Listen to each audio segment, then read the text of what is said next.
Salut à toi, c'est Jonas. Aujourd'hui, on va parler de quel type de perf je fais. Donc, quand je dis quel type, jusqu'à quel écart de points, jusqu'à quel écart de niveau j'arrive à faire des perfs, donc à performer, à battre des joueurs plus forts que moi et quelle est la leçon, l'incidence, qu'est-ce que ça veut dire de mon jeu, de mon niveau de jeu, de toute ma technique et de mes forces et de mes faiblesses au tennis de table.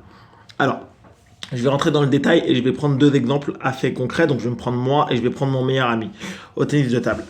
Moi, lorsque j'étais jeune, donc je l'ai déjà dit, je n'arrivais jamais à faire des grosses perfs. Ce que j'appelle des grosses perfs, donc là, je vais rentrer dans le détail, c'est 300 points et plus. Donc, 300, 400, 500 points, 600 points. Je réussissais jamais. Pourquoi C'est en fait, lorsque tu es en difficulté au tennis de table, on a tous le même réflexe, qui est humain, qui est naturel, c'est on prend un petit peu moins de risques et donc on fait jouer une balle de plus à l'adversaire. Lorsque le match commence, on va jouer plutôt relâché, on va essayer d'installer son style de jeu. Mais lorsqu'on va être en difficulté, dès que le jeu il est lancé, évidemment, je ne parle pas évidemment de poussette sur poussette, je parle lorsque le premier taspin est passé, que la balle elle est liftée, sur deux systèmes de jeu classiques. Lorsque le joueur plus fort que toi, il va être en difficulté, il va naturellement te faire jouer une balle de plus. Et c'est là-dedans que se réside les différences de niveau entre les joueurs. Après, il y a des différences de placement, de puissance, d'effet, évidemment. Mais une balle qui est lancée en vitesse, c'est là-dedans que ça se réside. En définitive, on le voit au niveau. C'est pas la balle coupée le problème, évidemment. C'est la balle liftée, les différences de placement, de force, de vitesse. Et lorsque moi, je me retrouvais donc du coup contre des joueurs beaucoup plus forts que moi, donc 300, 400, 500 points. Alors bien sûr que ça m'arrivait d'en mettre en difficulté certains, mais j'arrivais jamais à les passer, jamais. Donc même malgré toute ma courbe de progression, je suis passé 7, 8, 9, 10, 11, 12. Parce qu'au dernier moment, au moment final, au moment où les points comptaient le plus, eux, ils se forçaient en faisant le maximum d'efforts pour remettre une balle de plus sur la table. Et donc du coup, moi, ce qui était ma qualité première, c'était déjà cette compétence-là, donc de me faire jouer beaucoup de balles à mon adversaire. Et donc ce qui était une qualité, une force sur les joueurs de mon niveau qui avaient deux systèmes de jeu donc équilibrés, là ça devenait une faiblesse parce que même si c'est pas la qualité première d'un joueur, lorsque le joueur qui a 300 points ou plus de plus que toi décide de le faire, mais il le fait mieux que toi. Même si toi c'est ta compétence première, il le fera toujours mieux que toi. 300 points c'est beaucoup. Donc voilà, ce que ça disait de mon jeu, c'était jeu équilibré, service remise correct pour le niveau que j'étais à chaque fois, à peu près dans la moyenne des différents classements que j'ai passés. Mais au moment important, une difficulté, voilà, à mettre mon adversaire en difficulté en service et donc à abréger les échanges. Mais comme tu le dis, donc, moi quand j'ai vu ça, j'ai continué à faire progresser l'ensemble de mon système de jeu. Mon top-spin revers, mon top-spin coup droit, mon contre en revers, mon contre en coup droit, mes remises de service, proposer de nouvelles choses. Donc, je suis parti, donc j'ai travaillé énormément sur la qualité générale de mes coups et la variation. Donc, comme tu peux le voir, ça ne m'a pas empêché de progresser. Le pendant, mon meilleur ami, donc il a commencé le tennis de table un petit peu après moi, même un petit peu beaucoup.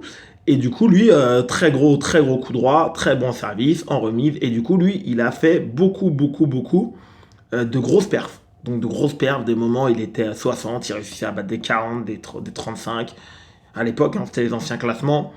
Donc voilà, il réussissait souvent à faire des grosses perfs. Évidemment, donc lui, ça allait évidemment avec une courbe de progression. Donc en plus, il y avait une courbe de progression naturelle, puisque c'était pas juste une grosse perf de temps en temps et puis de la stagnation, il y avait une courbe naturelle. Donc au fur et à mesure, il a progressé. Un très gros coup droit, ce qui lui permettait, dès que les joueurs mangeaient son service, donc tout de suite, il était avec le coup droit, il rentrait très fort, il abrégeait les échanges.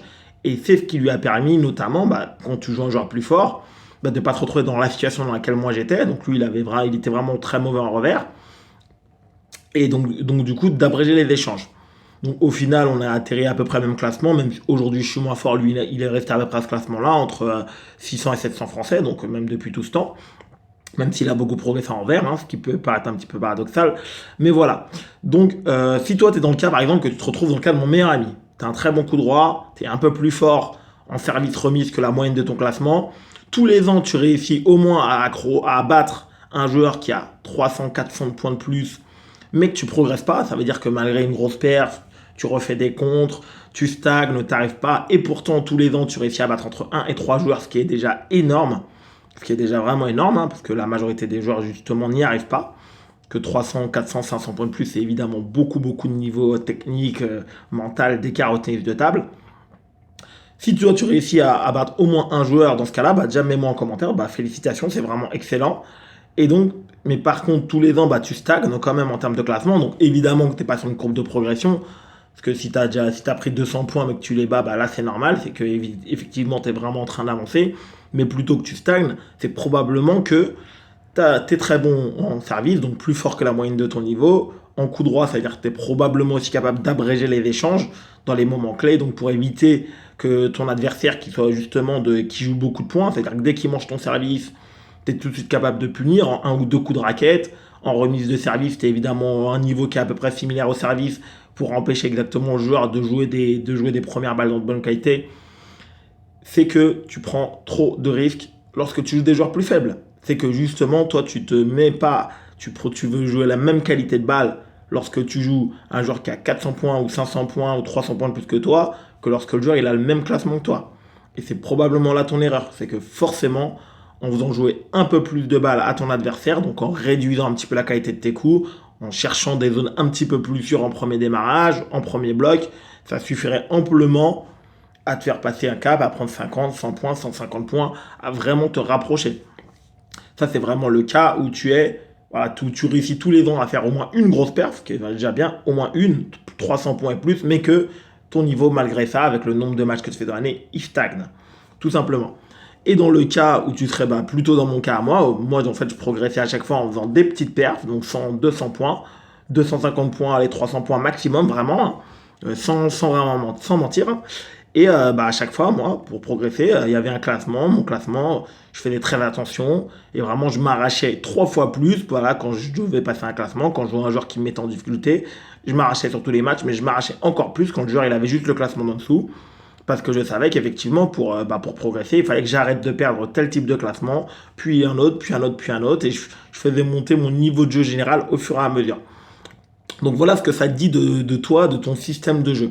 Après, j'avais aussi le choix de travailler beaucoup plus, par exemple le service et le topspin coup droit.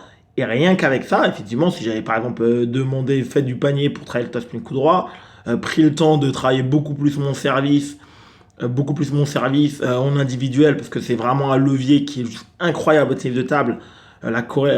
Entre la corrélation entre le temps passé à service et après les résultats derrière en match, hein, lorsque vous allez être capable vraiment sur commande de servir avec la qualité voulue, l'effet voulu, la longueur voulue, la vitesse voulue, forcément ça va avoir un impact incroyable, mais un impact incroyable dans les moments clés et donc dans ton tennis de table.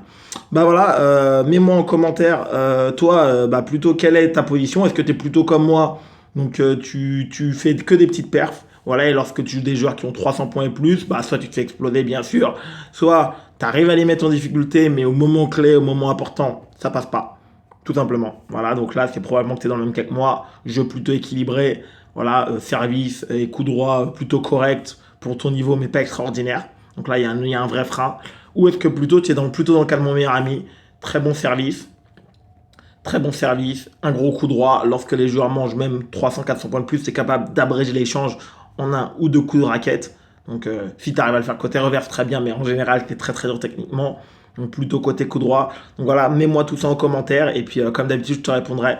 Je te souhaite vraiment un excellent entraînement. Oui. Ciao!